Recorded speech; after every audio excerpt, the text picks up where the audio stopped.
I got serious about pursuing a PhD, I knew I needed help to get it done. So I started searching for classes, workshops, kind of anything that would help me on the journey. And so actually just Googling is how I found out about Cohort Sistas. And I was like, this is my kind of thing. I have got to join this. Like, this is absolutely positively what I need. And then once, of course, I got into the community, I saw some of the different things that were offered. And at that time, you all were offering the mentor program, not just for first year doctoral students, but also for prospective doctoral students. And so I'm like, all right, well, who better to help me than women who have gone on this journey before?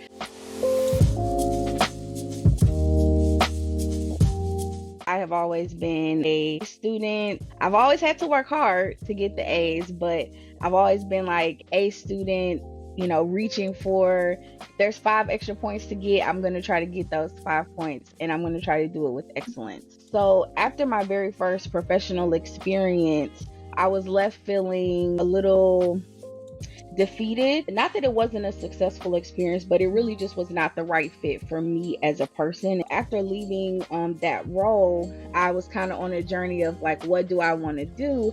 And that's how I entered into K-12 education. I said, well, let me try my hand at teaching. And there I'm like, okay, no, these are not my people. College students are my people. So if I want to work with them, I know I need to go on and start to pursue this PhD.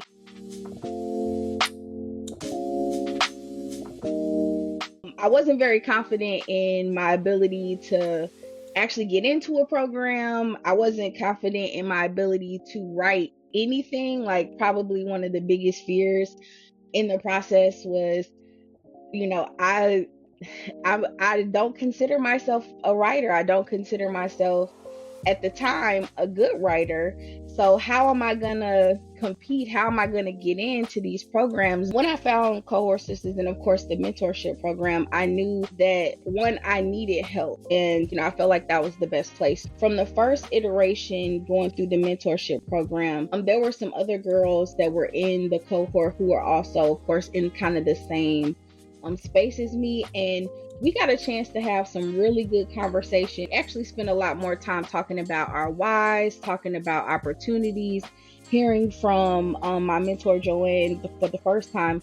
She shared a lot about her journey. So after going through the first iteration of the program, I was working and life be lifing. So trying to just kind of balance and find time to actually work on applications was difficult. I would say after the first time, I was still battling the fear of acceptance, fear of writing. I got a little bit better. My fear wasn't quite as great, but I had not fully overcome the fear of getting an application completed. My second mentor, Dr. Ellie, she was really good about just trying to figure out where we needed support and, ultimately, like, how could she support us along the journey, whether that was reviewing our personal statement, helping us think through people to ask for recommendations, even as we talked about, different programs and some of the things that as you were selecting your programs, you should consider. So definitely leaving the second time, I felt like, okay, I made some progress on these statements. I feel like now I can actually complete an application.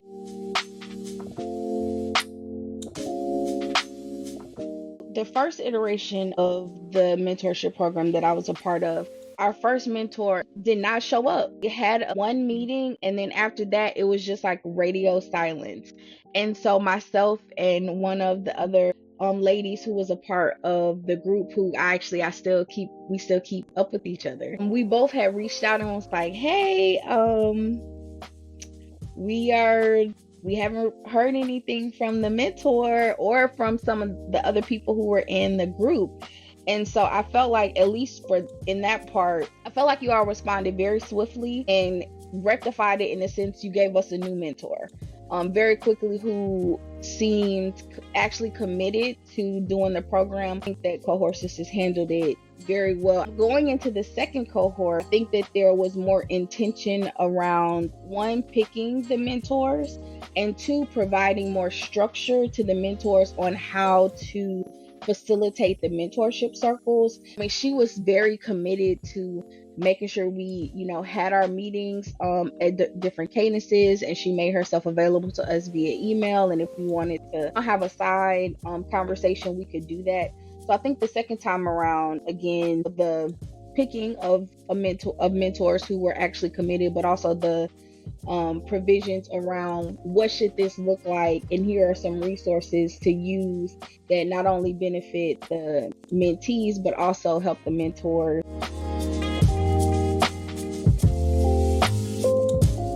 What I'm excited about, one, is having a community.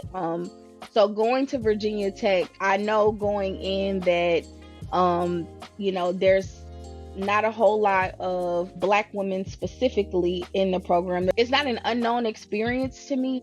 Knowing what I know now, I know going into this, I am going to need support. I'm going to need help, and absolutely having community is going to be very vital for me to ensure that I am successful and that I have a safe place to share my thoughts, to share my fears, to get support, and also to be that to others. I feel like a baby again, ready to start walking again, or start walking for the first time. So I'm looking forward to already having community built kind of as I start, and one that I don't necessarily have to work to build because it's already there. I think secondly, I'm really looking forward to having just the access to people's information from an experience standpoint. I feel like there's gonna be very few things that I come across that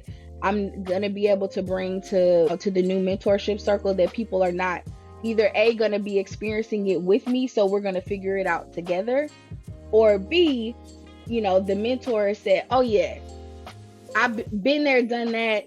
Let's talk about some ways to get around it. So many things to navigate.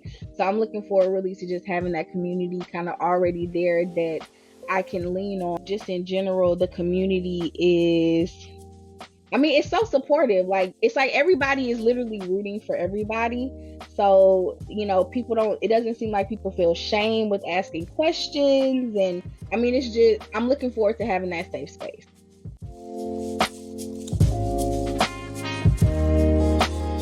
I think that the mission of Cohort Sistas is unique. I can't tell you how many, not just from the Cohort Sistas community, but just in general through my research, where I've seen, Black women specifically not finishing programs, having to transfer programs because of, highly traumatic experiences, and being in places where they have not had support. So I think first that it's important to support this community because it supports Black women, and we only make up, I believe the last statistic that I'm aware of is 3.1% of all doctoral degrees, period. Which, when you think about 3% of 100, that's $3. What can you do, with $3 in the store? Now, of course, we're Black women, and we gonna make we make $1 out of 15 cents. But, knowing that statistic is so abysmally low, it's important for this community to exist to help increase that number. And to increase that number, I can say this because I'm about to be a doctor. We as doctoral students, we need support, and we need support from people who look like us, people who have been through the things that we've gone through. So I think that that's the first piece. As a incoming graduate student who is going to be making arguably the lowest amount of money I've ever made in my life, from a financial stability standpoint, as graduate students, there is not typically an abundance of money. And I can imagine that, I'm spitballing here, but I can imagine for most Black women who are in doctoral programs, especially ones who may not even have fellowships, that they are pushing the edge of financial stability in order to do. So these kind of resources, they are very important, but it's also important that they're accessible to us. And I think third, as I just personally think about, working at the HBCU, working with students of color, and how just in general, from a support standpoint, how like that is what makes a difference. It made a difference for me in my collegiate experience. I mean, I'm sure I would have been successful without mentors and things like that in my collegiate experience, but oh my gosh, how it amplified my experience. As a community and as a platform, it's important to financially support Cohort Sistas so that Cohort Sistas can continue to be and grow to be also that kind of resource for us as Black women as we are pursuing our doctoral degrees, as we gain our doctoral degrees and transition to other places, thinking about how Cohort Sistas is a resource not only to support but also to help elevate, to help stand in the gap. And in order for Cohort Sistas to be able to do that, we need financial support. Although the community has grown a lot, it still feels very personal and like personable. Every time I get on a workshop, like I'm always like side connecting with somebody, someone asks a question or I ask a question and they're like, oh my gosh, you enjoyed that too, or I want to know more about that too. So just being a part of the community has really been a blessing. It's been a confidence booster. Anybody that is thinking about pursuing an advanced degree, and specifically to, my fellow women of color out there, this resource is amazing. You need it. I don't meet a single graduate student out here. I'm like, are you a part of Cohort Sistas? And if they're like, what? I'm like, you need to join today. And if they're like, oh yeah, I sure am. And I'm like, okay, good. Because this is a community that was built for us, right? Built by us. And ultimately we have a responsibility as members to continue to spread the word.